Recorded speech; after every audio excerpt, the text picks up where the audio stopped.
O.J.'s trial of the century shocked the nation, particularly when it came to the gruesome details of Nicole Brown Simpson's death. According to the autopsy report, her last moments were horrifying. When O.J. Simpson died at age 76, it wasn't his 11 seasons in the NFL or his performances in the Naked Gun films that were foremost in many people's minds. Any legacy he left behind will forever be tainted by the grisly 1994 murders of his ex-wife Nicole Brown Simpson and her friend Ron Goldman. After learning that he was the prime suspect in the case, O.J. sat down in his friend Al Cowling's white Ford Bronco, and the two led police on a low-speed chase that lives on in pop culture infamy. They're going south through Orange County, but nobody is pulling this car over.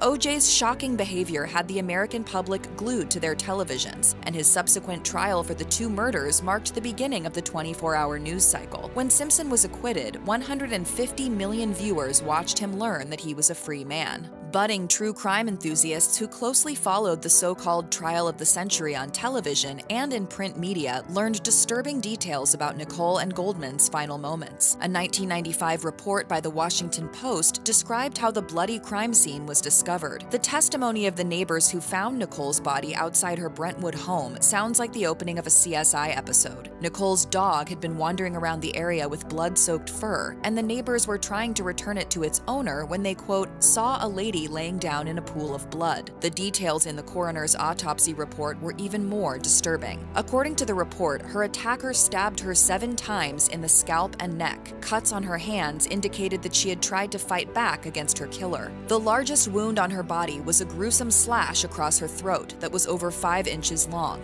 The cut severed the carotid arteries on both sides of her neck as well as her jugular veins. It was so deep that the knife left a mark on one of her vertebrae. Nicole was also stabbed 4 times on the left side of the neck. During O.J.'s trial, medical examiner Dr. Lakshmanan Satyavagiswaran detailed how Nicole's face was smashed into a wall when she was attacked. She ended up face down on the ground, and her killer likely delivered the fatal neck wound by grabbing her hair and slashing her throat. He said, "She was alive at least a minute or more before the last wound was inflicted." He revealed that Brown likely died in a matter of minutes afterward. According to the New York Times, Detective Tom Lang testified that the assailant likely killed Brown before murdering Ron Goldman, citing the lack of blood from the crime scene on the bottoms of her feet. Both victims were killed in a similar manner, slashing and stabbing wounds.